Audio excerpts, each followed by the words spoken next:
Estas son las notas rápidas en 3x3, 106.9. Vamos a sumergirnos hoy en una historia que es, de verdad, un auténtico laberinto. La situación de la presentadora mexicana Yolanda Andrade. Es que es un laberinto, ¿sí? La palabra es esa. Totalmente. Y es un laberinto porque tiene, como dos caminos que se alejan en direcciones completamente opuestas. Sí. Por un lado, vemos la lucha durísima y muy pública de una mujer contra una enfermedad que es terrible. Mm. Y por el otro, pues se dibuja una sombra muy inquietante, un rumor con detalles muy específicos que sugiere que su propia familia le estaría proponiendo la eutanasia. Que es una acusación gravísima, claro. Gravísima. Para navegar esto tenemos un montón de material, de canales de YouTube especializados en el mundo del espectáculo, varios artículos de prensa que la verdad se contradicen sin parar. Sí, es un caos de fuentes. El objetivo hoy es, pues eso, desgranar todo esto, intentar separar el grano de la paja y entender un poco las claves de un relato tan complejo. Y es que la persona de la que hablamos no es una cualquiera. Yolanda Andrade es una figura, inmensa en la televisión latinoamericana. Muy conocida. Conocida precisamente por no tener pelos en la lengua, por su fuerza, su carácter directo. Es una luchadora nata. Totalmente. Y creo que es precisamente ese carácter lo que hace que todo el hermetismo y la confusión que rodean ahora su salud resulten tan chocantes para el público. Claro, y hay que decirlo desde el principio. Vamos a tocar temas muy delicados. Hablamos de una enfermedad que parece ser degenerativa, de dinámicas familiares que se intuyen complicadísimas y, de dilemas éticos sobre el final de la vida. Esa delicadeza que mencionas es crucial porque estamos en un terreno donde la especulación puede hacer un daño irreparable. Así que, con eso en mente, pongamos los hechos sobre la mesa. O lo que nos cuentan como hechos. Eso, o al menos lo que las distintas versiones nos cuentan. La salud de Yolanda ha sido una auténtica montaña rusa. Empecemos por ahí. Desde luego. Hace unos meses las imágenes eran alarmantes. Apareció con un parche en el ojo, con una afasia evidente, casi sin poder articular palabra. Sí, fue un golpe tremendo. Un golpe tremendo para alguien que vive de la comunicación, claro. Tremendo. Y en esa primera fase lo que se cuenta es que buscó ayuda por todas partes. En una especie de carrera a la desesperada. A la desesperada, sí. Acudió a la medicina convencional, por supuesto, pero también a chamanes, a todo tipo de terapias alternativas. Y contra todo pronóstico, durante un tiempo pareció que funcionaba. Sí, hubo una mejoría, ¿verdad? Hubo una mejoría muy notable. Se la volvió a ver en público, con mejor aspecto, más recuperada, y la gente respiró aliviada. Parecía que le había ganado el primer asalto a la enfermedad. Pero esa sensación duró poco, ¿no? Porque la recaída fue igual de repentina y, por lo que parece, mucho más severa. Mucho más.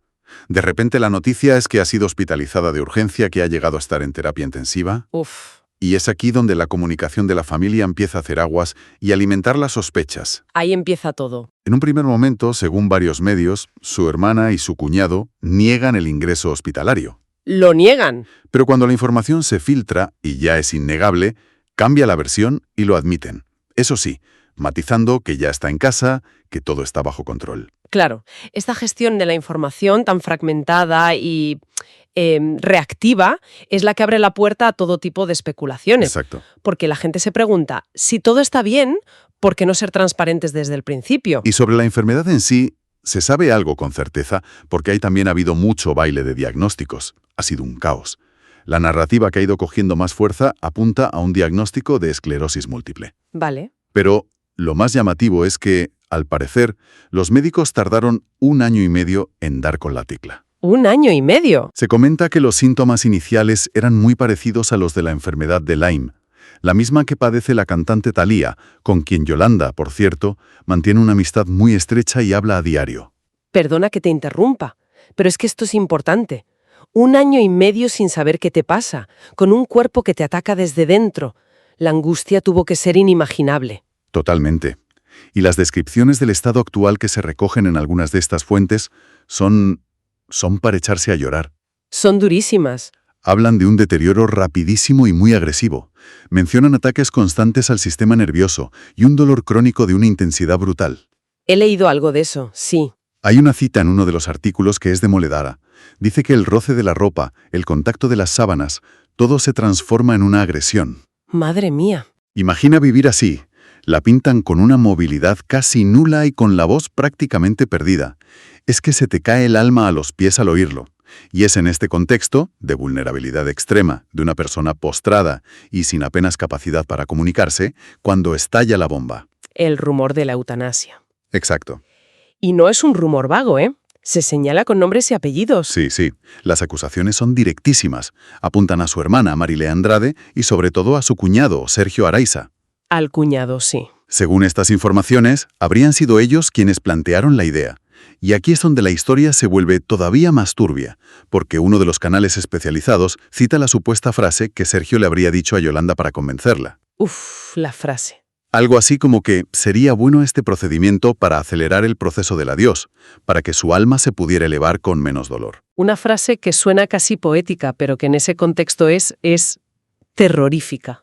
Y además, la propuesta, según estas versiones, venía con un plan logístico muy concreto. Sí, no era una idea al aire. No, para nada. Exacto. Y eso es lo que le da un peso escalofriante al rumor. El plan era llevarla a Colombia. A Colombia. Y la elección del país no es casual. Allí la eutanasia es un procedimiento legal y regulado. En México, su país, sería considerado un homicidio. Claro. Esto sugiere, si damos crédito a estas fuentes, un nivel de premeditación que va mucho más allá de una conversación familiar desafortunada. Implica investigación, planificación, una hoja de ruta. Y claro, con un aislamiento así, la pregunta que se hacen muchos es inevitable. ¿Por qué? ¿Qué se gana controlando tanto el entorno de Yolanda? Claro, ¿cuál es la motivación? Y es ahí donde las fuentes apuntan directamente al dinero. Aquí es donde la trama se enreda de verdad. La narrativa que construyen estos medios es que de forma paralela a este deterioro de la salud y a este control familiar cada vez más férreo, Sí. se habrían producido movimientos muy significativos en el patrimonio de Yolanda. Se habla de cambios en su testamento y en los beneficiarios de sus cuentas bancarias. ¿Y todos esos cambios, supuestamente en favor de quién? De su hermana y de su cuñado. La insinuación es clara. Se estaría preparando el terreno para que, en caso de fallecimiento, todo su patrimonio quedase en manos de ellos. Claro. Y lo que es analíticamente fascinante, y a la vez muy perturbador, es el nivel de detalle que aportan algunas fuentes para sostener esta teoría. Sí, porque no se quedan en la superficie. Hay un detalle que a mí me dejó helada. El de la clínica en Colombia, ¿verdad? Ese mismo. Es que es tremendo. Afirman que la pareja no solo había investigado hospitales y costes, sino que supuestamente habrían llegado a preguntar por la posibilidad de obtener descuentos por ser famosa. Es increíble.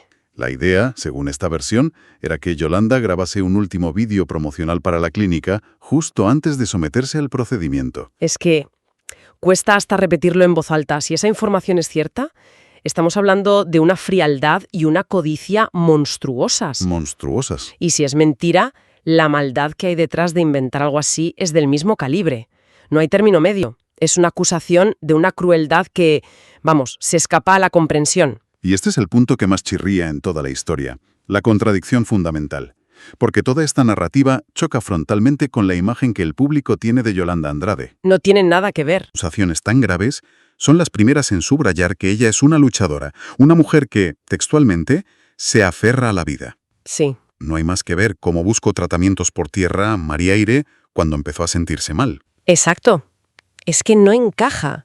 Si eres esa persona, si has luchado con uñas y dientes, y además has visto con tus propios ojos que una mejoría es posible, como le pasó hace meses, Claro. cuesta mucho creer que de repente tires la toalla y decidas buscar una muerte asistida. La psicología del personaje, tal y como la conocemos, no cuadra con esa decisión. No cuadra. Y eso es lo que, según estos comentaristas, hace que todo huela tan raro. Ese contraste es el corazón del conflicto. Es la luchadora incansable contra la posibilidad de una rendición que, según se susurra, podría no ser del todo voluntaria. Es un choque de trenes narrativo. Vale, hemos dibujado el cuadro de las acusaciones, que es desolador. Pero claro, esto es solo una cara de la moneda. Solo una. Porque a pesar de todo, Yolanda ha encontrado la manera de hacer llegar su propia versión. No podemos olvidarnos de su mensaje de Año Nuevo, el 1 de enero de este año, de 2026. Ese vídeo es una pieza clave en este puzzle. Lo publicó en sus redes sociales. Sí, En él aparece con su amiga del alma, Montserrat Oliver, que ha sido su gran apoyo. La imagen es dura, se la ve muy debilitada, pero consigue hablar. ¿consigue hablar? Sí. Agradece el cariño de la gente y con un hilo de voz se la oye decir: «Vamos con todo». Y Montserrat, a su lado, le responde con un cariño inmenso. Sí, vas a estar muy bien, vas a ver.